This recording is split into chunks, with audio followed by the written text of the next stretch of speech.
Hello everyone, welcome to study forum. दोस्तों, आज का हमारा जो सेट है वो है उत्तर प्रदेश करंट अफेयर्स। ये करंट अफेयर्स सिर्फ और सिर्फ उत्तर प्रदेश से रिलेटेड है, जो आपकी एग्जाम के लिए इम्पोर्टेंट है, चाहे हम बीपीओ की तैयारी करें या किसी भी एग्जाम की करें। क्लियर? तो और ये करंट अफेयर्स जनवरी से लेकर मार्च तक की होगी। तो चलिए स्टार्ट करते हैं। पहला प्रश्न क्या कह रहा है कि एक भारत श्रेष्ठ भारत कार्यक्रम के सफल कार्यान्वयन के लिए किन राज्यों के बीच एक एमओयू पर हस्ताक्षर किए हैं। तो दोस्तों, ये हस्ताक्षर जो है उत्तर प्रदेश सरकार और मणिपुर सरकार ने इसको हस्ताक्षर किए हुए हैं। क्लियर? तो एक भारत श्रेष्ठ भारत के कार्यान्वयन के लिए उत्तर प्रदेश और मणिपुर राज्य के बीच में समझौता हुआ है। और ये समझौता कितने वर्षों के लिए ये पूछा जाए, तो इन लोगों ने ये समझौता जो है दोस्तों 3 वर्ष के लिए किया है। कितने वर्ष के लिए क्या है? 3 वर्षों के लिए क्या है, इस बात को याद रखेंगे, ये भी पूछा जा सकता है। तो इसका राइट आंसर हो जाएगा उत्तर प्रदेश और मणिपुर राज्यों के बीच ये समझौता हुआ है। अगर हम दोस्तों एक भारत श्रेष्ठ भारत कार्यक्रम की बात करें, तो इसकी शुरुआत कब से हुई? इंपॉर्टेंट है, ये भी पूछा जा सकता है। तो एक भारत श्रेष्ठ भारत कार्यक्रम की शुरुआत जो है दोस्तों 31 अक्टूबर 2015 से ये शुरू हुआ था। क्लियर? तो इसका राइट आंसर हो जाएगा उत्तर प्रदेश और Manipur is a right answer. Next question की अगर हम बात करें, अगला प्रश्न क्या कह रहा है कि नीति आयोग ने किन दो शहरों को मिलाकर धार्मिक क्षेत्र बनाने का सुझाव दिया है। इसमें पूछा जा रहा है कि नीति आयोग ने उत्तर प्रदेश सरकार को सुझाव दिया है कि आप इनमें से किन दो शहरों को मिलाकर सांस्कृतिक शहर धार्मिक क्षेत्र बनाना, ये पूछा है। दोस्तों, अगर इसके अंतर्गत पूछा जाए तो इसके अंतर्गत टोटल 7 जिले हैं। कितने जिले हैं? टोटल 7 जिलों को मिलाकर धार्मिक क्षेत्र बनाया जाएगा। इन 7 जिलों की अगर हम बात करें, इसमें आपका है प्रयागराज, वाराणसी, चंदौली, गाजीपुर, मिर्जापुर, आपका मिर्जापुर के बाद भदोही और आपका जौनपुर। क्लियर? इन 7 जिलों को मिलाकर धार्मिक क्षेत्र बनाने का सुझाव दिया है। क्लियर? और ये जो है कुल कितने एरिया की अगर हम बात करें, कितने एरिया में ये बनेगा, तो दोस्तों ये 22,000 वर्ग किलोमीटर एरिया में बनेगा। 22,000 वर्ग किलोमीटर एरिया में इसको बनाने का सुझाव दिया है। क्लियर? तो इसमें ऑप्शन जो हो जाएगा वो Varanasi, Prayagraj is a right answer. ये मुख्य केंद्र होंगे, वाराणसी और प्रयागराज जो है मुख्य केंद्र होगा, जबकि इन जिलों के भी एरिया आएंगे। क्लियर? तो धार्मिक क्षेत्र में जिले पूछे जाएं तो आप 7 बताएंगे। क्लियर? इसी हिसाब से आप ऑप्शन देख लेंगे कि क्या ऑप्शन में दिया है। बढ़ते हैं नेक्स्ट प्रश्न की तरफ। अगला प्रश्न कह रहा है कि नीति आयोग ने किस राज्य से क्षेत्रीय विकास प्राधिकरण बनाने की सिफारिश की है। क्या नीति आयोग ने किस राज्य से ये कहा है कि आप क्षेत्रीय विकास प्राधिकरण बनाएं? तो ये उत्तर प्रदेश सरकार से कहा है नीति आयोग ने। क्लियर? तो किससे कहा है? उत्तर प्रदेश सरकार। याद रखेंगे। नेक्स्ट प्रश्न। अगला प्रश्न कह रहा है कि महाकुंभ 2025 में कुंभवाणी चैनल किसके द्वारा शुरू किया गया। तो दोस्तों, महाकुंभ में ये कुंभवाणी चैनल जो है इसको आकाशवाणी द्वारा शुरू किया गया। याद रख लेंगे, कुंभवाणी चैनल किसके द्वारा किया गया? आकाशवाणी इसका सही जवाब हो जाएगा। बढ़ते हैं नेक्स्ट प्रश्न की तरफ। अगला प्रश्न कह रहा है कि किस राज्य सरकार ने एआई पावर्ड यानी कि एआई से संचालित कृषि नेटवर्क के लिए गूगल क्लाउड के साथ समझौता किया है। इंपॉर्टेंट है, अच्छा है। देखो, एआई पर आधारित कृषि नेटवर्क के लिए, किसके लिए? कृषि नेटवर्क के लिए गूगल क्लाउड के साथ समझौता किया है। किसने? उत्तर प्रदेश सरकार ने किया है। इस बात को याद रखेंगे। घुमाकर भी पूछा जा सकता है कि उत्तर प्रदेश सरकार किसके साथ या किस कंपनी के साथ एआई पावर्ड कृषि नेटवर्क के लिए समझौता किया है। तो आप कहेंगे कि गूगल क्लाउड। ठीक है, प्रश्न कैसे भी घुमाकर पूछा जा सकता है, बट हमारे कॉन्सेप्ट माइंड में होना चाहिए ये सारी बात कि कृषि नेटवर्क के लिए उत्तर प्रदेश ने गूगल क्लाउड के साथ साझेदारी की है या साझेदारी किया। क्लियर? तो इसका राइट आंसर हो जाएगा Uttar Pradesh is a right answer. बढ़ते हैं प्रश्न नंबर अगला। अगला प्रश्न कह रहा है कि 12 जनवरी 2025 को महाकुंभ मेला 2025 में कलाग्राम का उद्घाटन किसने किया। दोस्तों, ये महाकुंभ मेला जो हो चुका है, इसमें कलाग्राम का उद्घाटन किया गया था। ये कलाग्राम का उद्घाटन जो है दोस्तों गजेंद्र सिंह शेखावत द्वारा किया गया। किनके द्वारा किया गया? गजेंद्र सिंह शेखावत के द्वारा किया गया। और ये गजेंद्र सिंह शेखावत है कौन? ये आपके संस्कृति एवं पर्यटन मंत्री हैं। ठीक, संस्कृति एवं पर्यटन मंत्री। क्लियर? गजेंद्र सिंह शेखावत कौन से मिनिस्टर है? कल्चरल एवं टूरिज्म मिनिस्टर है, इस बात को याद रखेंगे। और ये पूछा जाए कि ये कहाँ पर, इस कलाग्राम का उद्घाटन किस जगह किया गया? ये तो महाकुंभ में प्रयागराज में किया गया होगा, पर प्रयागराज के अंतर्गत पर्टिकुलर भारतीय सांस्कृतिक सांस्कृतिक धरोहर केंद्र में किया गया। भारतीय सांस्कृतिक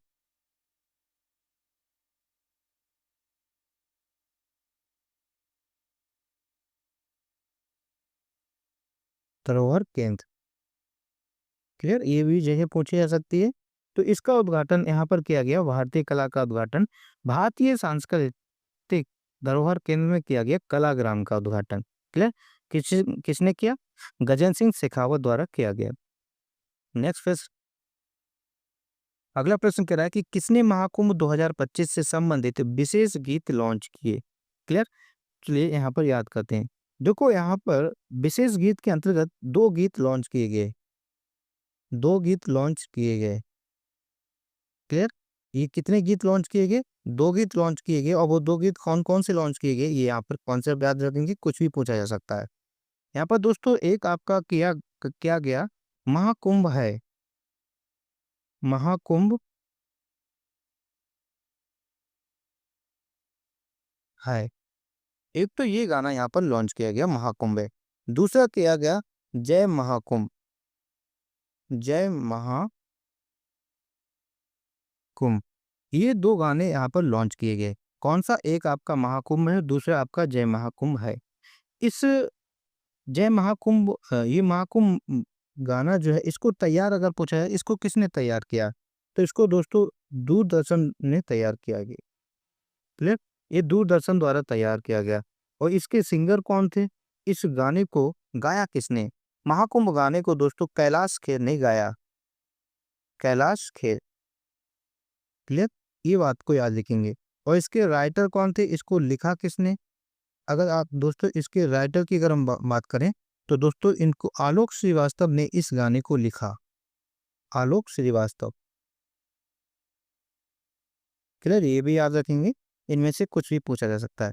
अगर हम जय महाकुंभ मेला की अगर हम बात करें, इस मेला के सिंगर की अगर हम बात करें, तो इसको रतन प्रसन्ना ने गाया, रतन प्रसन्ना। क्लियर? जय महाकुंभ गाना को रतन प्रसन्ना ने गाया। और इसको तैयार किसने किया? इसको तैयार जो है दोस्तों आकाशवाणी द्वारा किया गया। क्लियर? किसने तैयार किया? आकाशवाणी ने तैयार किया, याद रखेंगे। और इसको लॉन्च अगर बात करें, तो किसने लॉन्च किया? इसको दोस्तों अश्वनी वैष्णव द्वारा लॉन्च किया गया, अश्वनी वैष्णव। क्लियर? और ये अश्वनी वैष्णव है कौन से मिनिस्टर?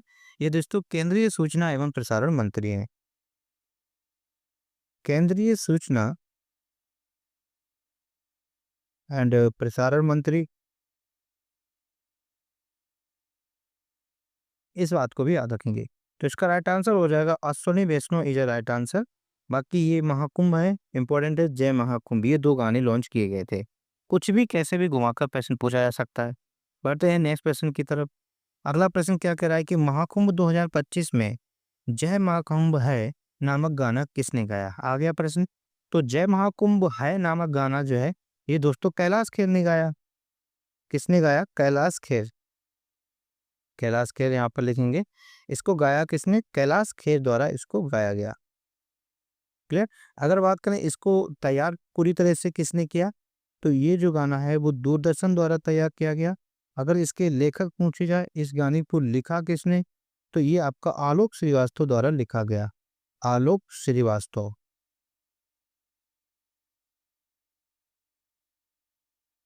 और इसका लॉन्च किसने किया गया, किसके द्वारा किया गया? अश्विनी वैष्णव द्वारा। तो इसका राइट आंसर क्या हो जाएगा? कैलाश खेर इसका राइट आंसर हो जाएगा। बढ़ते हैं नेक्स्ट प्रश्न की तरफ। अगला प्रश्न कह रहा है कि जय महाकुंभ है नामक गाना किसने गाया? इसके अगर हम सिंगर की अगर हम बात करें, तो इसके सिंगर दोस्तों अभी अभी हम लोगों ने डिस्कस किया था, रतन प्रसन्ना। रतन प्रसन्ना जो है इसके सिंगर हैं। और ये गाना तैयार किसके द्वारा किया गया? ये आकाशवाणी द्वारा किया गया, आकाशवाणी। क्लियर। और लॉन्च किसने किया? अश्विनी वैष्णव ने। बार बार इसलिए बोल रहे हैं ताकि माइंड में याद हो जाए। तो इसका राइट आंसर हो जाएगा option number C is a right answer. Next question क्या कह रहा है कि इंडस फूड 2025 का आयोजन कहाँ किया गया? इंपॉर्टेंट है, अच्छा क्वेश्चन है।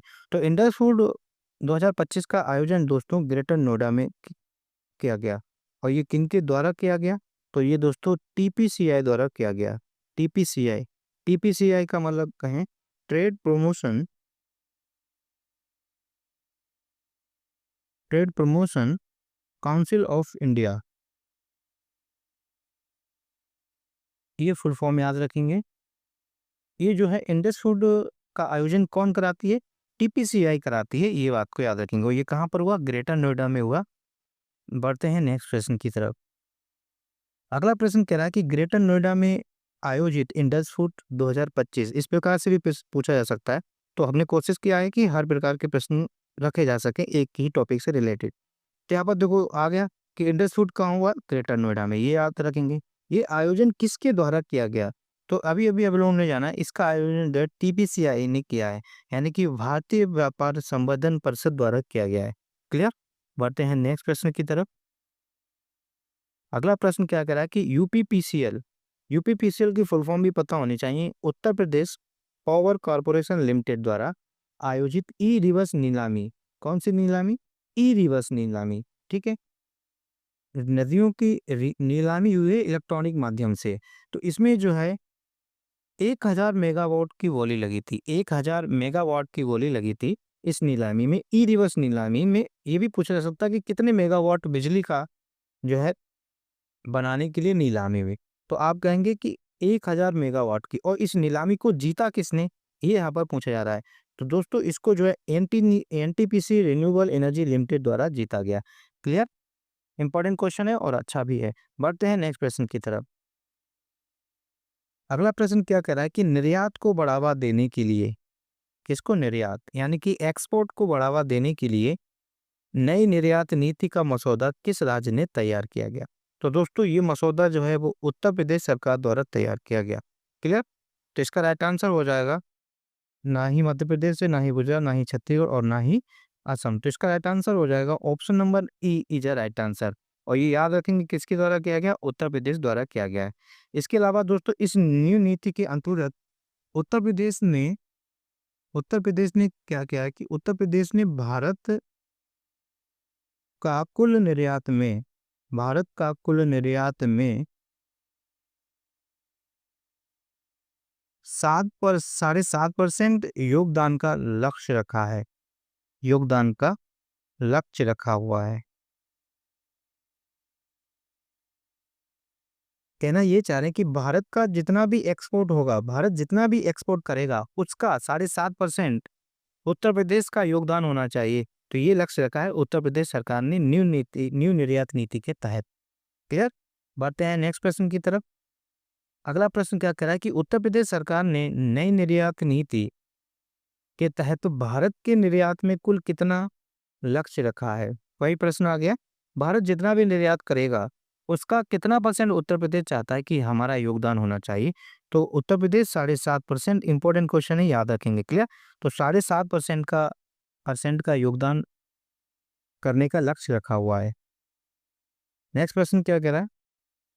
अगला प्रश्न कह रहा है कि 9 जनवरी 2025 को वर्ष 2023 का वर्ष 2023 के लिए मैथिली शरण गुप्त सम्मान किसे किसे यहाँ पर उधर देने की घोषणा की गई है? दोस्तों ये मैथिली शरण गुप्त सम्मान जो है वो डॉक्टर नीरजा माधव को देने की घोषणा की गई है। नीरजा माधव।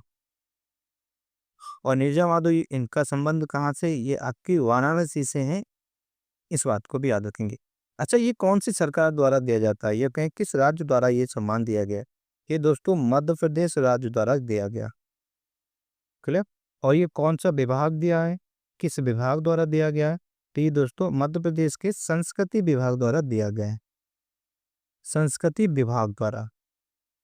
क्लियर। और इस सम्मान में राशि की अगर हम बात करें कुल कितनी राशि दी गई? तो दोस्तों रुपए 5 लाख, 5 लाख रुपए इसमें दिए गए। क्लियर। इनाम राशि कितनी है? 5 लाख है, याद रखेंगे, इंपॉर्टेंट है। क्लियर। बढ़ते हैं नेक्स्ट प्रश्न की तरफ। तो इसका राइट आंसर क्या हो जाएगा? Doctor Neerja Madhav is a right answer. Next प्रश्न क्या कह रहा है कि 59वीं राष्ट्रीय क्रॉस कंट्री चैंपियनशिप 2025 का आयोजन कहाँ हुआ? इंपॉर्टेंट है, अच्छा क्वेश्चन है। तो इसका आयोजन कहाँ हुआ है? क्रॉस कंट्री है, राष्ट्रीय क्रॉस कंट्री चैंपियनशिप 2025 का आयोजन दोस्तों आपका मेरठ में हुआ है। कहाँ पर किया गया? मेरठ में। तो इसका राइट आंसर हो जाएगा Meerut is a right answer. Next प्रश्न की तरफ बढ़ते हैं। अगला प्रश्न क्या कर रहा है कि एक प्लेट एक थैला अभियान किसने प्रारंभ किया? दोस्तों ये एक थैला एक प्लेट अभियान की अगर हम बात करें, इसको कहाँ पर, पहले ये पता होना चाहिए कि ये कहाँ पर किया गया। इसको दोस्तों प्रयागराज में किया गया। प्रयागराज महाकुंभ मेला हुआ था, वहां पर इसका अभियान को चालू किया गया था। क्लियर? महाकुंभ में चालू किया गया था। और इसका उद्देश्य क्या है, ये भी पूछा जा सकता है कि इस अभियान का उद्देश्य क्या है। इसका उद्देश्य है दोस्तों प्लास्टिक मुक्त महाकुंभ। क्लियर? प्लास्टिक मुक्त महाकुंभ होना चाहिए। प्लास्टिक मुक्त महाकुंभ। क्लियर? ये इसका उद्देश्य है। और अगर हम बात करें इसके किनके द्वारा शुरू किया गया, तो ये दोस्तों कृष्ण गोपाल द्वारा इसको शुरू किया गया। क्लियर? इनके द्वारा किया गया, कृष्ण गोपाल के द्वारा किया गया है। और ये राष्ट्रीय स्वयंसेवक संघ से संबंधित है। क्लियर? इस बात को भी याद रखेंगे। तो इसका राइट आंसर हो जाएगा Krishna Gopal is a right answer. एक प्लेट एक थैला कहाँ पर? प्रयागराज महाकुंभ में। उद्देश्य क्या है इसका? उद्देश्य इसका है दोस्तों प्लास्टिक मुक्त महाकुंभ। और किनके द्वारा किया गया? कृष्ण गोपाल द्वारा किया गया। क्लियर? ये याद रखेंगे। ये कथन और निष्कर्ष के माध्यम से भी पूछा जा सकता है, इसको याद रखेंगे।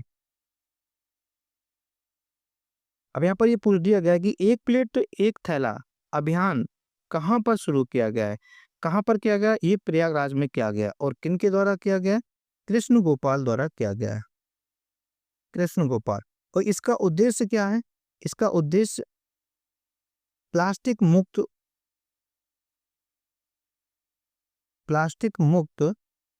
महाकुंभ इसका उद्देश्य था। क्योंकि अब तो ये संपन्न हो चुका है ना। नेक्स्ट क्वेश्चन क्या कह रहा है? ये इंपॉर्टेंट है। विश्व का पहला, इंपॉर्टेंट है क्योंकि ये विश्व का पहला महामृत्युंजय यंत्र कहाँ स्थापित किया गया? अच्छा क्वेश्चन है। दोस्तों विश्व का पहला महामृत्युंजय यंत्र ये आपका कहाँ पर किया गया? ये आपका तपोवन आश्रम में किया गया है। कहाँ पर किया गया? तपोवन आश्रम। और ये तपोवन आश्रम है कहाँ? तो ये दोस्तों तपोवन आश्रम प्रयागराज में, इस बात को भी याद रखेंगे। क्लियर? तपोवन आश्रम प्रयागराज में महामृत्युंजय यंत्र को स्थापित किया गया है। और इस यंत्र की ऊंचाई अगर पूछी जाए, इसकी कितनी ऊंचाई है, इंपॉर्टेंट है ये भी। तो दोस्तों ये 52 फीट ऊंचा है। क्लियर? ऊंचाई कितनी है? 52 फीट इसकी ऊंचाई है, इंपॉर्टेंट है। आपके लिए एक क्वेश्चन है, ये आप इसको सर्च करके ढूंढेंगे, आंसर बताएंगे कमेंट करके। इसको किसने बनाया? क्लियर? किसने तैयार किया?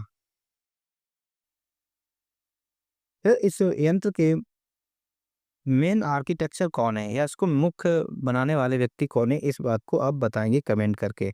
तो इसका राइट आंसर हो जाएगा तपोवन आश्रम is a right answer. Next question की अगर हम बात करें, कह रहा है कि उत्तर प्रदेश के किस जिले में औद्योगिक पार्क के निर्माण की योजना को स्वीकृति मिली है? प्रश्न पूछा जा रहा है कि उत्तर प्रदेश के किस जिले में औद्योगिक पार्क निर्माण की योजना को स्वीकृति मिली है, इंपॉर्टेंट है। दोस्तों ये जो पार्क है आपका गाजीपुर में बनाई जाएगी। क्लियर? कहाँ पर बनाई जाएगी? गाजीपुर, इंपॉर्टेंट है। गाजीपुर में ये पार्क बनाई जाएगी। इस पार्क की एरिया की अगर हम बात करें, ये कितने एरिया में बनाया जाएगा? तो दोस्तों ये 80 बीघा एरिया में बनाया जाएगा। क्लियर? 80 बीघा एरिया में बनाया जाएगा।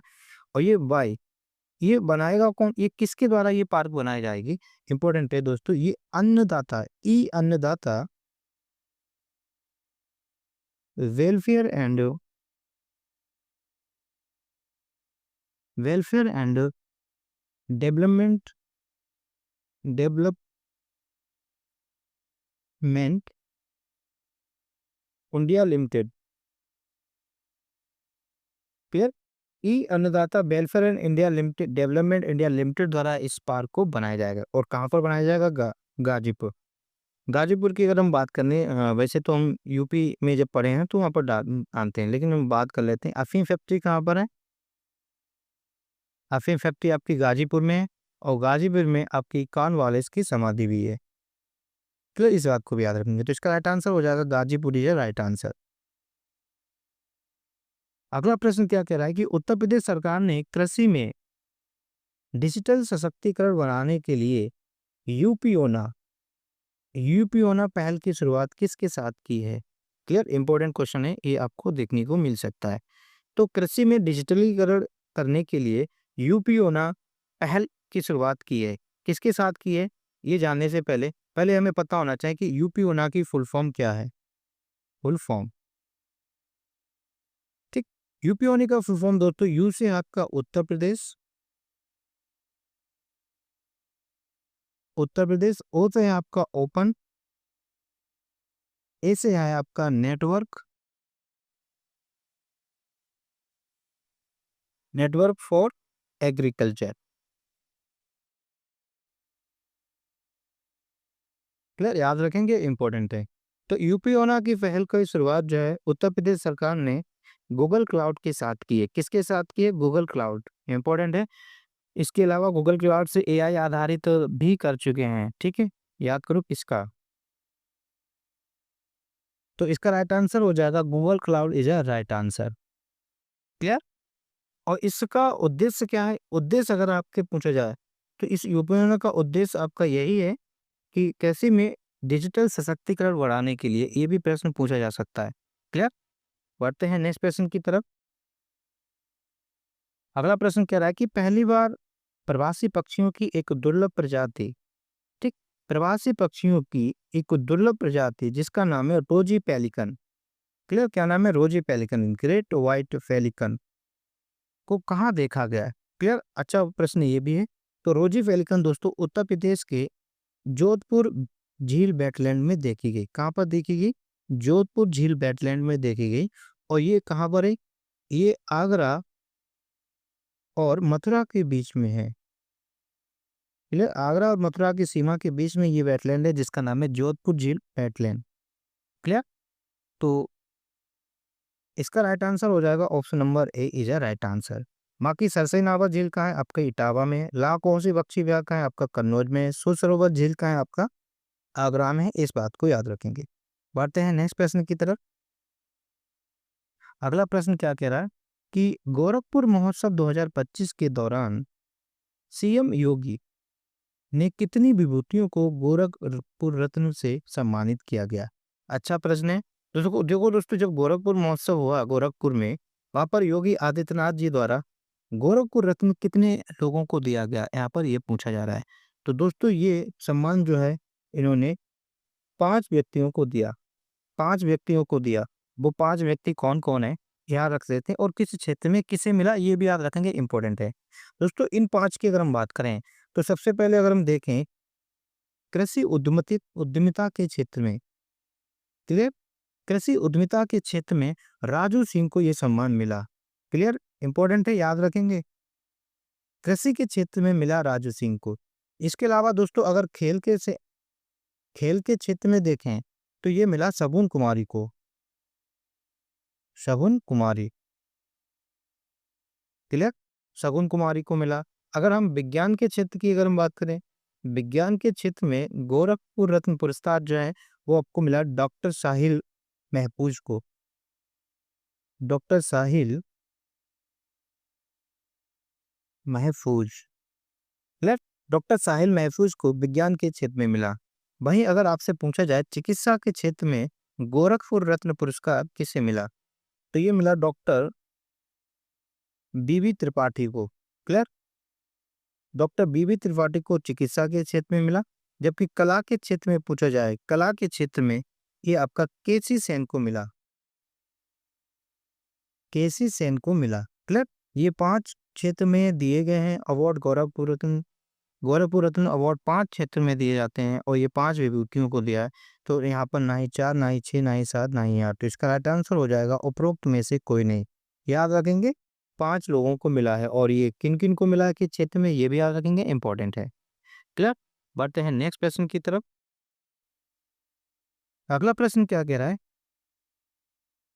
दोस्तों, उत्तर प्रदेश सरकार ने महाकुंभ 2025 भगदड़ की जांच के लिए 3 सदस्यीय न्यायिक पैनल की स्थापना की है। इसके अध्यक्ष कौन हैं?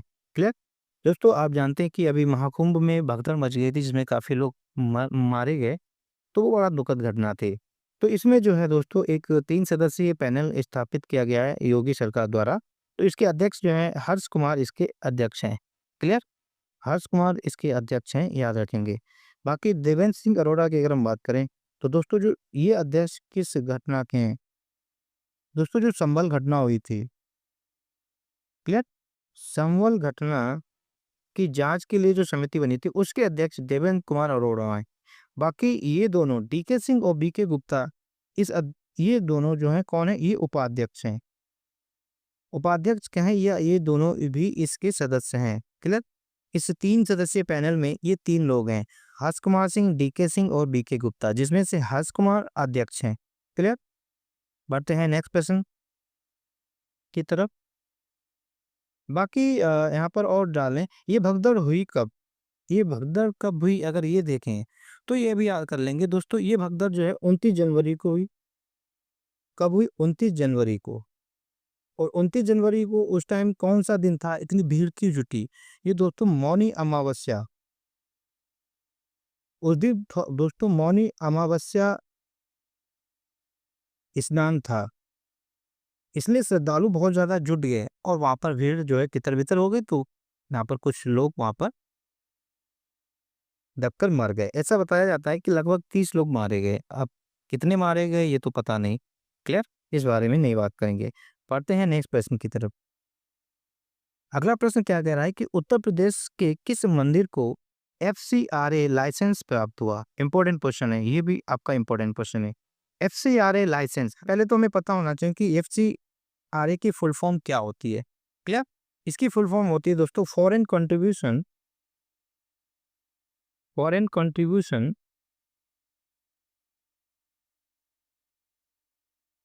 आज से रेगुलेशन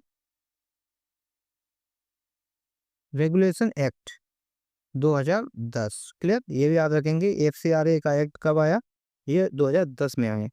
इसमें होता क्या है? इस लाइसेंस में होता क्या है? ये अगर हम बात करें दोस्तों, ये लाइसेंस क्या करता है?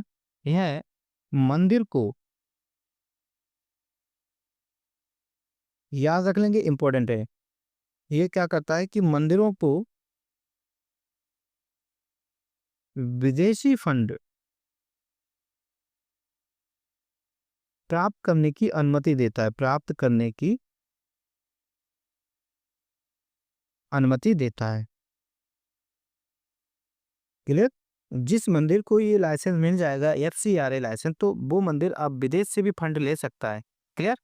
और ये जो कंट्रीब्यूशन, ये जो लाइसेंस मिला है, ये कितने साल के लिए मिला है? ये आपको 5 साल के लिए दिया गया है ये। क्लियर? तो ये किस मंदिर को मिला है? ये सिर्फ बांके बिहारी मंदिर को ये लाइसेंस मिला है। इंपॉर्टेंट है, याद रखेंगे। क्लियर? और ये 5 साल के लिए वैलिड होता है ये लाइसेंस। तो उत्तर प्रदेश के किस मंदिर को एफसीआरए लाइसेंस मिला है? बांके बिहारी मंदिर वृंदावन। क्लियर? और ये 5 साल के लिए वैलिड होता है। इस बात को भी याद रखेंगे। और बाकी एफसीआरए की फुल फॉर्म पूछी जा सकती है, तो फॉरेन कंट्रीब्यूशन रेगुलेशन एक्ट 2010 में ये एक्ट आया, ये भी याद रखेंगे। बढ़ते हैं नेक्स्ट प्रश्न की तरफ। अगला प्रश्न क्या कह रहा है कि केंद्रीय मंत्री गजेंद्र सिंह शेखावत ने कहां पर भागवत प्रदर्शनी का शुभारंभ किया? क्लियर? इंपॉर्टेंट है। ये जो है दोस्तों, इस भागवत प्रदर्शनी का शुभारंभ केंद्रीय मंत्री गजेंद्र सिंह शेखावत, और ये कौन से मंत्री हैं? ये संस्कृति एवं पर्यटन मंत्री हैं, याद रखेंगे। क्लियर? इसका उद्घाटन जो है इन्होंने, इसका शुभारंभ की अगर हम बात करें, ये आपका इलाहाबाद संग्रहालय में इसका शुभारंभ किया गया। संग्रहालय, इसी दौरान इन्होंने क्या किया? एक पत्रिका का विमोचन किया। एक पत्रिका जिसका नाम है विविधा। ये भी इंपॉर्टेंट क्वेश्चन है। क्लियर? विविधा नाम की पत्रिका का इन्होंने विमोचन किया या प्रकाशन किया। विमोचन लिख दो। क्लियर? तो ये भी याद रखेंगे। भागवत प्रदर्शनी का शुभारंभ कहाँ पर किया गया? इलाहाबाद संग्रहालय में किया गया। और किनके द्वारा किया गया? गजेंद्र सिंह शेखावत द्वारा किया गया। रिवर्स प्रश्न भी पूछा जा सकता है। क्लियर? तो इसका राइट आंसर हो जाएगा इलाहाबाद संग्रहालय is a right answer. Next प्रश्न, अगला प्रश्न क्या कह रहा है कि एनजीटी नेशनल ग्रीन ट्रिब्यूनल ने किस जलाशय को वेटलैंड घोषित करने में देरी को लेकर उत्तर प्रदेश सरकार से जवाब मांगा है। मतलब ये पूछा जा रहा है, एक वेटलैंड था जिसको, एक वाटर बॉडी थी जिसे वेटलैंड घोषित करना था, लेकिन उत्तर प्रदेश सरकार ने लेट कर दिया। तो फिर एनजीटी ने क्या कहा? उससे जवाब मांगा, भैया लेट क्यों हो रहा है, आप हमको जवाब दीजिए। तो दोस्तों ये आपका दिनौरी जलाशय के लिए कहा। दिनौरी जलाशय इसका राइट आंसर हो जाएगा। क्लियर? उसका कौन सा वेटलैंड है? दिनौरी। ये दिनौरी है कहाँ पर? ये आपका गौतम बुद्ध नगर में है। इस बात को याद रखेंगे, ये भी इंपॉर्टेंट है क्योंकि अभी हाईलाइट हो चुका है, तो ये भी पूछा जा सकता है। क्लियर? दिनौरी जलाशय कहाँ है? गौतम बुद्ध नगर में। और ये किस नदी पर बना है? तो ये दोस्तों यमुना नदी पर बना है। इस बात को याद रखेंगे। दोस्तों ये दिनौरी जलाशय जो है जाना जाता है नॉन एज सारस क्रेन पक्षी के लिए ये जाना जाता है। किसके लिए जाना जाता है? सारस क्रेन, इसके लिए ये जाना जाता है। क्लियर? ये भी याद रखेंगे कहाँ पर ये जलाशय है? यमुना नदी पर। और स्थान का नाम पूछा जाए तो गौतम बुद्ध नगर। ठीक है, बढ़ते हैं नेक्स्ट प्रश्न की तरफ। अगला प्रश्न क्या कह रहा है कि भारतीय अंतरिक्ष जलमार्ग प्राधिकरण IWAI ने किस उप कार्यालय को पूर्ण क्षेत्रीय कार्यालय में उन्नत किया है? क्लियर? ये भारतीय अंतर्देशीय जलमार्ग प्राधिकरण ने उत्तर प्रदेश में इसकी कुछ सब ऑफिस हैं, इसके उप कार्यालय हैं। क्लियर? तो कह रहा है कि इन्होंने अपने किस उप कार्यालय को पूर्ण क्षेत्रीय कार्यालय में परिवर्तित कर दिया है। दोस्तों ये कार्यालय कहाँ पर है? ये आपका वाराणसी में कार्यालय है इसका उप कार्यालय, और इसको पूरी तरह से अब एक क्षेत्रीय कार्यालय में कन्वर्ट कर दिया है। किसने? IWAI ने। क्लियर? याद रखेंगे। बढ़ते हैं नेक्स्ट प्रश्न की तरफ। अगला प्रश्न क्या कह रहा है कि भव्य ड्रोन शो का आयोजन कहाँ किया गया है? ये भी इंपॉर्टेंट क्वेश्चन है। तो यहाँ पर भव्य ड्रोन शो का आयोजन दोस्तों, इसका आयोजन कहाँ पर किया गया? ये प्रयागराज में किया गया। प्रयागराज महाकुंभ के दौरान इस शो का आयोजन किया गया, महाकुंभ। क्लियर? इसका किया गया। और ये अगर किसके द्वारा किया गया ये पूछा जाए, किसके द्वारा किया? ये पर्यटन विभाग द्वारा किया गया है। पर्यटन विभाग द्वारा भव्य ड्रोन शो का आयोजन किया गया। इस बात को याद रखेंगे। तो इसका राइट आंसर हो जाएगा Prayagraj is right answer. Clear? बढ़ते हैं नेक्स्ट प्रश्न की तरफ। अगला प्रश्न क्या कह रहा है कि 24 जनवरी को उत्तर प्रदेश दिवस मनाया गया। आप जानते हैं कि 24 जनवरी उत्तर प्रदेश दिवस मनाया जाता है। इसका थीम क्या था? 24 जनवरी को जो उत्तर प्रदेश दिवस मनाया गया, इसका थीम क्या था? विकास व विरासत प्रगति पथ पर उत्तर प्रदेश ये था, या उत्तर प्रदेश एक अहम भूमिका, विकास व प्रगति, संपूर्ण उत्तर प्रदेश, प्रगति की ओर उत्तर प्रदेश, या इनमें से कोई नहीं। तो दोस्तों उत्तर प्रदेश दिवस जो हुआ था 24 जनवरी को, इसका थीम था विकास और विरासत, विकास व विरासत प्रगति पथ पर उत्तर प्रदेश। इंपॉर्टेंट है, याद रखेंगे। क्लियर? और इस दिवस के दौरान गौरव सम्मान भी दिया गया था। क्लियर? गौरव सम्मान भी दिया, और ये जो है 6 लोगों को दिया गया। क्लियर? ये भी याद रखेंगे, 6 लोगों को ये सम्मान दिया गया। बढ़ते हैं नेक्स्ट प्रश्न की तरफ। अगला प्रश्न क्या कह रहा है कि उत्तर प्रदेश दिवस के अवसर पर यूपी गौरव सम्मान निम्न में से किनको मिला? पहले तो ये पता होना चाहिए कि ये सम्मान कितने लोगों को मिला। ये सम्मान जो है दोस्तों 6 लोगों को मिला। क्लियर? कितने लोगों को मिला? 6 लोगों को। वो 6 लोगों में से कौन कौन थे ये याद रखते हैं। इसमें से दोस्तों एक आपका जयसिंह। क्लियर? जयसिंह थे। और जयसिंह जयसिंह ये कहाँ के थे? ये आपके बहराइच जिले के रहने वाले हैं, बहराइच। क्लियर? इसके अलावा दोस्तों ये सम्मान कृष्णकांत शुक्ल को मिला, और ये आपके वाराणसी के रहने वाले हैं। वाराणसी, याद रखेंगे, इंपॉर्टेंट है। इसके अलावा ये दोस्तों हिमांशु गुप्ता को मिला, हिमांशु गुप्ता। और ये हिमांशु गुप्ता है कहाँ के? ये दोस्तों वृंदावन के रहने वाले हैं। इसके अलावा ये मनीष वर्मा को मिला, मनीष वर्मा को मिला। मनीष वर्मा कहाँ के हैं? ये आपके कानपुर के हैं। इसके अलावा दोस्तों ये सम्मान जो है कृष्णा यादव को मिला। कृष्णा यादव, ये है कहाँ के? ये आपके बुलंदशहर के हैं, बुलंदशहर के। इसके अलावा ये दोस्तों सुभाष देशवाल को मिला, सुभाष देशवाल। क्लियर? और ये कहाँ है? ये भी बुलंदशहर के हैं। तो दोस्तों ये 6 व्यक्तियों को यूपी गौरव सम्मान दिया गया, और ये कब, किस उपलक्ष्य में दिया गया था? उत्तर प्रदेश दिवस के अवसर पर इसको दिया गया है। तो इसका राइट आंसर देखते हैं। ये केशवकांत को भी मिला, हिमांशु गुप्ता को मिला, कृष्णा यादव को मिला। उपर्युक्त में से सभी या उपर्युक्त में से कोई नहीं? तो इसका राइट आंसर हो जाएगा उपर्युक्त में से सभी को ये मिला। इस प्रकार से भी प्रश्न पूछे जाते हैं। बाकी ये 6 ही याद रखने चाहिए। अगर हम बात करें कि इसमें पुरस्कार राशि कितनी दी जाती है, तो दोस्तों इसमें पुरस्कार राशि की अगर हम बात करें तो 11 लाख रुपए। क्लियर? 11 लाख प्रति व्यक्ति, हर एक व्यक्ति को 11-11 लाख रुपए दिए गए। क्लियर? बढ़ते हैं, इंपॉर्टेंट है। नेक्स्ट प्रश्न की अगर हम बात करें, अगला प्रश्न क्या कह रहा है कि एलिट पुरस्कार राष्ट्रीय मुक्केबाजी चैंपियनशिप 2025। अच्छा प्रश्न है। एलिट पुरु राष्ट्रीय मुक्केबाजी चैंपियनशिप 2025 का आयोजन कहाँ हुआ?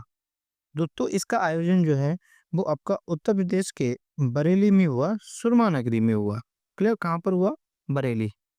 एलिट पुरुष राष्ट्रीय मुक्केबाजी चैंपियनशिप का आयोजन बरेली में हुआ, याद रखेंगे। पढ़ते हैं नेक्स्ट प्रश्न की तरफ। अगला प्रश्न कह रहा है कि काशी तमिल संगम 3.0 का आयोजन कहाँ हुआ? काशी आप जानते हैं कहाँ पर है? वाराणसी में। तो इसका आयोजन जो है दोस्तों वाराणसी में हुआ। ये कब से कब तक हुआ ये भी याद रखेंगे दोस्तों। ये 15 से 24 फरवरी तक हुआ, 15 से 24 फरवरी तक। क्लियर? ये भी याद रखेंगे। ये कितने दिन चला अगर ये बात करें तो दोस्तों ये 10 दिन चला। क्लियर?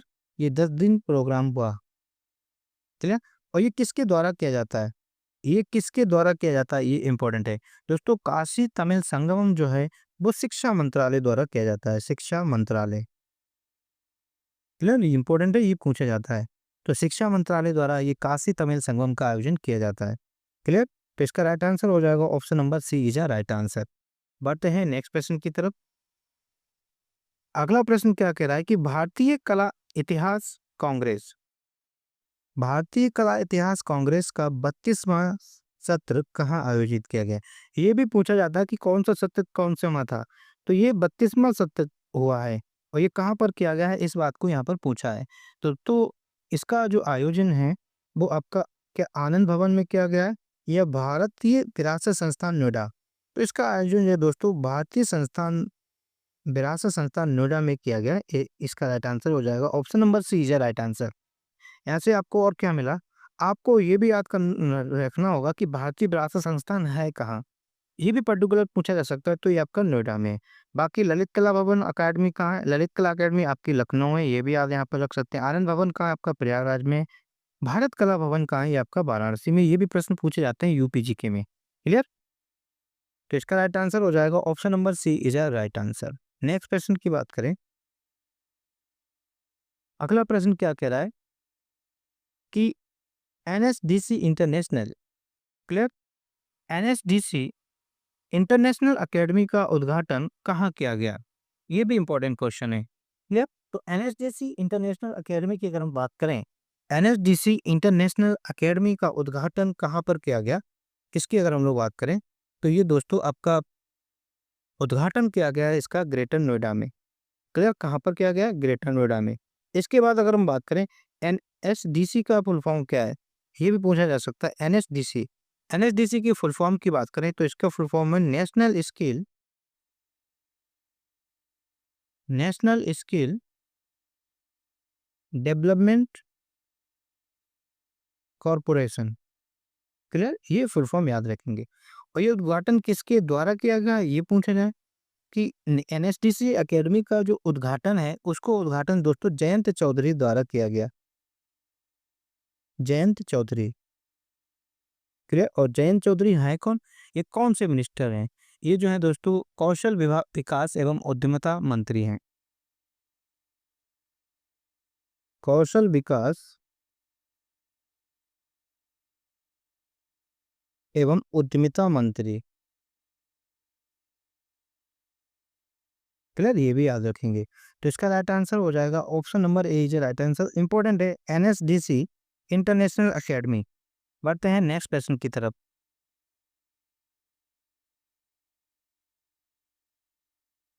अगला प्रश्न क्या कह रहा है कि मंडल स्तरीय खादी एवं ग्रामोद्योग एक्सपो 2025 का आयोजन कहाँ किया गया?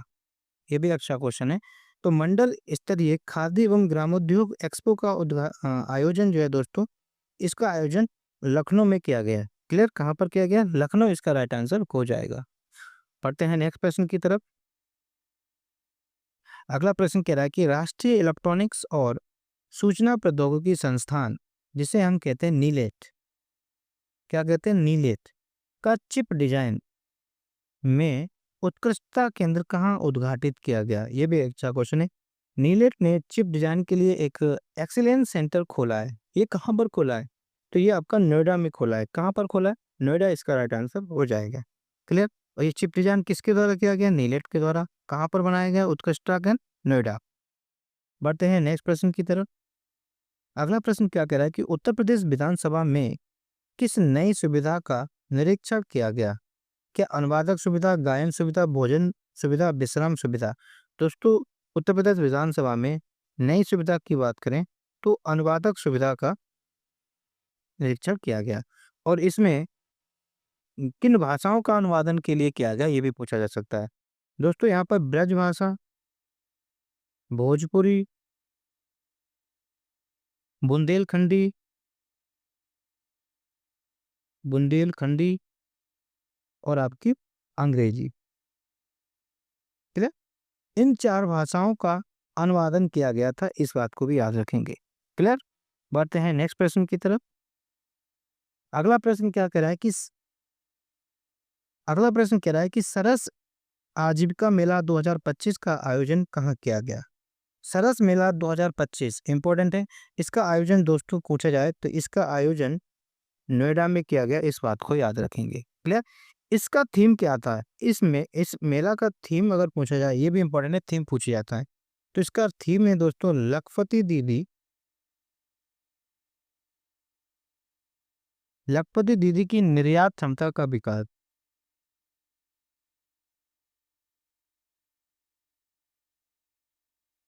क्लियर।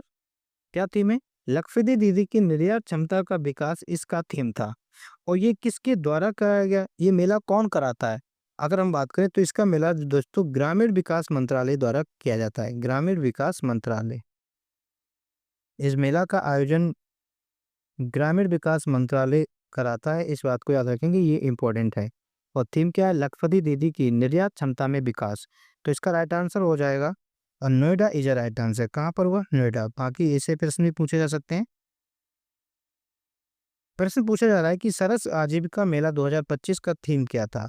प्रश्न पूछ दिया गया वही जो हम लोगों ने डिस्कस किया। तो इसका थीम क्या है? लखपति दीदी की निर्यात क्षमता का विकास। Option number A is a right answer. Clear. Lakhpati Didi की निर्यात क्षमता का विकास। बढ़ते हैं नेक्स्ट प्रश्न की तरफ। अगला प्रश्न कह रहा है कि सरस आजीविका मेला 2025 का आयोजन किस मंत्रालय द्वारा किया जाता है? कौन सा मंत्रालय करता है? ये आपका ग्रामीण विकास मंत्रालय करता है। कौन करता है? ग्रामीण विकास मंत्रालय। और इसका आयोजन हुआ कहाँ पर? ये आयोजन नोएडा में हुआ, इसको याद रखेंगे। New Okhla industrial development authority, ये नोएडा की फुल फॉर्म होती है, इस बात को भी जानेंगे। अगला प्रश्न क्या कह रहा है कि किस वन्यजीव अभयारण्य के घने जंगलों में लगभग 45 से 50 साल की उम्र का एक नर हाथी का शव मिला? ये भी इंपॉर्टेंट है। तो एक नर हाथी का शव मिला है, ये कहाँ पर मिला है? ये दोस्तों कतर्निया घाट वन्यजीव अभयारण्य में मिला है। कहाँ पर मिला है? कतर्निया घाट वन्यजीव अभयारण्य में। और ये कतर्निया घाट वन्यजीव अभयारण्य है कहाँ पर, ये भी पता होना चाहिए। ये दोस्तों आपका बहराइच में है। बहराइच। क्लियर। बाकी किशनपुर वन्यजीव अभयारण्य की बात करें, ये आपका लखीमपुर खीरी में है। कछुआ वन्यजीव अभयारण्य की बात करें तो ये आपका वाराणसी में है। अब पटना वन्यजीव अभयारण्य की बात करें तो ये आपका एटा में है। क्लियर। पटना वन्यजीव अभयारण्य कहाँ है? एटा में, ये भी याद रखेंगे। तो लगभग 45 से 50 साल की उम्र का एक नर हाथी का शव मिला कहाँ पर? कतनिया घाट वन्यजीव अभयारण्य में। बढ़ते हैं नेक्स्ट प्रश्न की तरफ। अगला प्रश्न क्या कह रहा है कि भारत के पहले बायोपॉलीमर प्लांट की आधारशिला कहाँ रखी गई? इंपॉर्टेंट क्वेश्चन है। ये भारत का पहला है, इस लिहाज से ये इंपॉर्टेंट हो जाता है। इसकी आधारशिला जो है दोस्तों, लखीमपुर खीरी में रखी गई। तो इसका राइट आंसर हो जाएगा option number B is a right answer. कहाँ पर की गई? लखीमपुर खीरी में। ये किस कंपनी द्वारा बनाया जाएगा, ये पूछा जाए, बाई कंपनी के लिए कौन कंपनी बनाएगी इस प्लांट को? तो ये दोस्तों बलरामपुर शुगर मिल्स लिमिटेड द्वारा बनाया जाएगा। ये भी इंपॉर्टेंट है, याद रखेंगे। बलरामपुर शुगर मिल्स लिमिटेड, ठीक, ये कंपनी इसको बनाएगी। और इसमें अगर हम लागत की अगर हम बात करें, टोटल कितना रुपया लगभग खर्च होगा, तो दोस्तों यहाँ पर लगभग 2850 करोड़ रुपए खर्च होंगे इस प्लांट को बनाने में। क्लियर? तो इसका राइट आंसर हो जाएगा Lakhimpur Kheri is right answer. बढ़ते हैं नेक्स्ट प्रश्न की तरफ। अगला प्रश्न क्या कह रहा है कि उत्तर प्रदेश मुख्यमंत्री योगी आदित्यनाथ जी द्वारा कितने नए आध्यात्मिक गलियारों की घोषणा की गई है? इंपॉर्टेंट क्वेश्चन है दोस्तों। यहाँ पर कितने नए आध्यात्मिक गलियारे बनाए जाएंगे, इसकी घोषणा योगी आदित्यनाथ जी द्वारा ने की। ये जो है दोस्तों 5 गलियारे बनाए जाएंगे। कितने गलियारे बनाए जाएंगे? 5। वो 5 गलियारे कौन कौन से हैं, ये हम लोग देख लेते हैं। एक आपका बनाया जाएगा प्रयागराज विंध्याचल काशी गलियारा। इंपॉर्टेंट है प्रयागराज, क्योंकि ये भी पूछे जा सकते हैं ना ऑप्शन में। आजकल क्या पूछा जाए, विंध्याचल काशी गलियारा के लिए एक गलियारा तो आपका बनेगा प्रयागराज विंध्याचल काशी गलियारा। एक आपका बनेगा प्रयागराज, सारे सारे गलियारे प्रयागराज से स्टार्ट होंगे, ठीक। तो प्रयागराज अयोध्या गोरखपुर गलियारा। क्लियर? एक आपका बनेगा प्रयागराज लखनऊ नैमिषारण्य, नैमिषारण्य क्लियर गलियारा। एक आपका बनेगा प्रयागराज मथुरा वृंदावन शुक गलियारा। क्लियर? शुक गलियारा। एक आपका पांचवा जो बनेगा वो आपका बनेगा प्रयागराज राजापुर चित्रकूट गलियारा। प्रयागराज राजापुर चित्रकूट गलियारा। क्लियर? ये 5 बनेंगे। तो इसका राइट आंसर क्या हो जाएगा? 5 इसका राइट आंसर हो जाएगा। बाकी ये 5 गलियारे कौन कौन से, ये भी आप इनमें नजर डालेंगे। बढ़ते हैं नेक्स्ट प्रश्न की तरफ। अगला प्रश्न क्या कह रहा है कि किस राज्य ने नई आबकारी नीति 2025-26 को मंजूरी दी है? इंपॉर्टेंट क्वेश्चन है। तो दोस्तों उत्तर प्रदेश सरकार ने नई मंजूरी दी है न्यू आबकारी नीति को। तो इसका राइट आंसर हो जाएगा option number A is a right answer. Clear? इसके अलावा दोस्तों बाकी क्वेश्चन के माध्यम से करेंगे, ठीक है। इसका राइट आंसर हो जाएगा Uttar Pradesh is a right answer. अगला प्रश्न क्या कह रहा है कि नई आबकारी नीति 2025-26 के तहत ये जो नीति नई उत्तर प्रदेश ने लॉन्च लाई है, इसके तहत शराब की दुकान लाइसेंसी प्रक्रिया कैसे होगी? आपको इस नीति के तहत शराब की अगर लाइसेंसी प्रक्रिया चाहिए, तो इसका लिए क्या प्रोसेस किएगी, कौन सी प्रणाली अपनाएगी? तो दोस्तों इसके लिए ई लॉटरी प्रणाली अपनाई जाएगी। क्लियर? ई लॉटरी के माध्यम से आपको अब शराब का लाइसेंस मिलेगा। क्लियर? तो e lottery is a right answer. अगला प्रश्न क्या कह रहा है कि नई आबकारी नीति 2025-26 के तहत उत्तर प्रदेश सरकार द्वारा नया आबकारी राजस्व का लक्ष्य कितना निर्धारित किया गया? ये इंपॉर्टेंट क्वेश्चन है, पूछा जा सकता है। तो जो न्यू आबकारी पॉलिसी लाई है ये उत्तर प्रदेश सरकार, उसके लिए उत्तर प्रदेश का राजस्व कितना है, आबकारी के माध्यम से नया राजस्व का लक्ष्य कितना रखा है? क्या ये आपका 55,000 करोड़ है, 50,000 करोड़, 60,000 करोड़ या 45,000 करोड़? दोस्तों 55,000 करोड़ का लक्ष्य रखा है उत्तर प्रदेश सरकार ने नई आबकारी पॉलिसी नीति के तहत। क्लियर? तो कितना है आपका? 55,000 इज अ राइट आंसर। बढ़ते हैं नेक्स्ट प्रश्न की तरफ। अगला प्रश्न कह रहा है कि नई आबकारी नीति 2025-26 के तहत प्रीमियम रिटेल दुकान लाइसेंस के लिए वार्षिक शुल्क कितना होगा? प्रीमियम रिटेल दुकान लाइसेंस के लिए आपको वार्षिक शुल्क कितना देना पड़ेगा, ये यहाँ पर पूछा जा रहा है। किसके तहत? नई आबकारी नीति के तहत। तो दोस्तों आपको 25 लाख रुपए का शुल्क देना होगा प्रति वर्ष। क्लियर? वार्षिक शुल्क कितना होगा? 25 लाख इसका राइट आंसर हो जाएगा।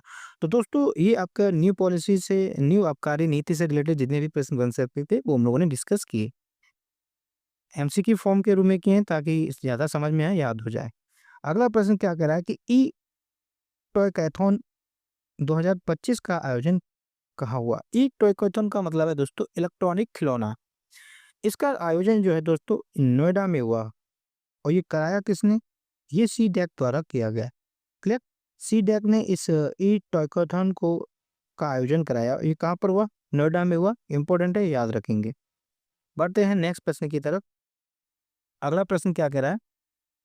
मुख्यमंत्री योगी आदित्यनाथ ने कहाँ पर माइक्रोसॉफ्ट के नए कैंपस की आधारशिला रखी है? इंपॉर्टेंट है। माइक्रोसॉफ्ट का नया कैंपस, इसकी आधारशिला कहाँ पर रखी गई है? तो ये यहाँ पर पूछा जा रहा है। तो इसकी आधारशिला दोस्तों नोएडा में रखी गई है और इस कैंपस का एरिया पूछा जाए तो दोस्तों ये 5 एकड़ के एरिया में बनाया जाएगा। 5 एकड़ इसका एरिया है। क्लियर? कहाँ पर बनाया जाएगा? नोएडा इसका राइट आंसर हो जाएगा। अगला प्रश्न क्या कह रहा है? अगला प्रश्न कह रहा है कि 15 फरवरी 2025 को शहजादी खान को एक शिशु की हत्या के मामले में संयुक्त अरब अमीरात में फांसी दी गई। क्लियर? तो इनका संबंध निम्न में से किस राज्य से है? दोस्तों ये शहजादी खान है, इन्होंने यूएई में, संयुक्त अरब अमीरात में क्या किया? एक शिशु की हत्या कर दी और उनको वहां पर फांसी दे दी गई। तो ये जो है दोस्तों उत्तर प्रदेश की रहने वाली थी। इनका संबंध कहाँ से था? उत्तर प्रदेश से। याद रख लेंगे, कैसे भी प्रश्न पूछा जा सकता है। अगला प्रश्न क्या कह रहा है कि भारत नेपाल साहित्य महोत्सव का आयोजन कहाँ हुआ? ये भारत नेपाल साहित्य महोत्सव का आयोजन दोस्तों इंपॉर्टेंट ये भी है प्रश्न, वृंदावन में हुआ। मथुरा के वृंदावन में हुआ। क्लियर? बढ़ते हैं नेक्स्ट प्रश्न की तरफ। अगला प्रश्न क्या कह रहा है कि जैविक खेती पर राष्ट्रीय संगोष्ठी सह प्रदर्शनी का आयोजन कहाँ हुआ? ये भी इंपॉर्टेंट है। जैविक खेती के लिए राष्ट्रीय संगोष्ठी सह प्रदर्शनी का आयोजन कहाँ हुआ, ये यहाँ पर पूछा जा रहा है। दोस्तों इसका आयोजन हुआ आपका गाजियाबाद में। कहाँ हुआ? गाजियाबाद में। और इसको किसके द्वारा कराया गया, ये पूछा गया। तो दोस्तों ये राष्ट्रीय जैविक एवं प्राकृतिक खेती केंद्र द्वारा किया गया। राष्ट्रीय जैविक एवं प्राकृतिक खेती केंद्र, ठीक, इसके द्वारा इस राष्ट्रीय संगोष्ठी सह प्रदर्शनी का आयोजन किया गया। तो इसका राइट आंसर हो जाएगा गाजियाबाद इज राइट आंसर। बढ़ते हैं नेक्स्ट प्रश्न की तरफ। अगला प्रश्न कह रहा है कि उत्तर प्रदेश सरकार ने दिव्यांगों के लिए विशेष स्मार्ट स्कूल की शुरुआत कहाँ की? ये भी इंपॉर्टेंट क्वेश्चन है, हालांकि सभी इंपॉर्टेंट है, आप याद रखेंगे। तो उत्तर प्रदेश सरकार ने दिव्यांगों के लिए विशेष स्मार्ट स्कूल का शुरुआत कहाँ पर की है? ये अच्छा क्वेश्चन है दोस्तों। इसकी शुरुआत जो है ये ग्रेटर नोएडा में की। कहाँ पर की? ग्रेटर नोएडा में। क्लियर? ग्रेटर नोएडा में इस स्मार्ट स्कूलों की शुरुआत की गई है और इसमें सहयोग कौन सी कंपनी करेगी? उत्तर प्रदेश में के इस स्मार्ट स्कूल पहल में automobile company Honda Honda company जो है वो इसमें सहयोग देगी, इस बात को भी याद रखेंगे। और ये किन छात्रों के लिए है? ये अगर पूछा जाए तो ये कक्षा 1 से कक्षा 5 के छात्र तक के लिए, कक्षा 1 से कक्षा 5 तक के छात्रों के लिए है ये स्कूल, विशेष स्मार्ट स्कूल। क्लियर? तो इसका राइट आंसर हो जाएगा greater Noida is a right answer. तो दोस्तों ये आपके जनवरी से लेकर मार्च तक के इंपॉर्टेंट प्रश्न थे उत्तर प्रदेश से रिलेटेड। उम्मीद करता हूँ यदि आपको ये सेशन पसंद आया हो, इस तरह से आपको और करंट अफेयर चाहिए, आपका अब आपको अगले 3 महीने के लाएँगे, अक्टूबर से लेकर दिसंबर तक का आपको नेक्स्ट सेट देखने को मिलेगा। क्लियर? तो अगर आपको ये सेशन अच्छा लगा हो तो वीडियो को लाइक करें, चैनल में नए हैं चैनल को सब्सक्राइब करें और अपने दोस्तों तक शेयर करें। सो थैंक यू दोस्तों, जय हिंद, जय भारत।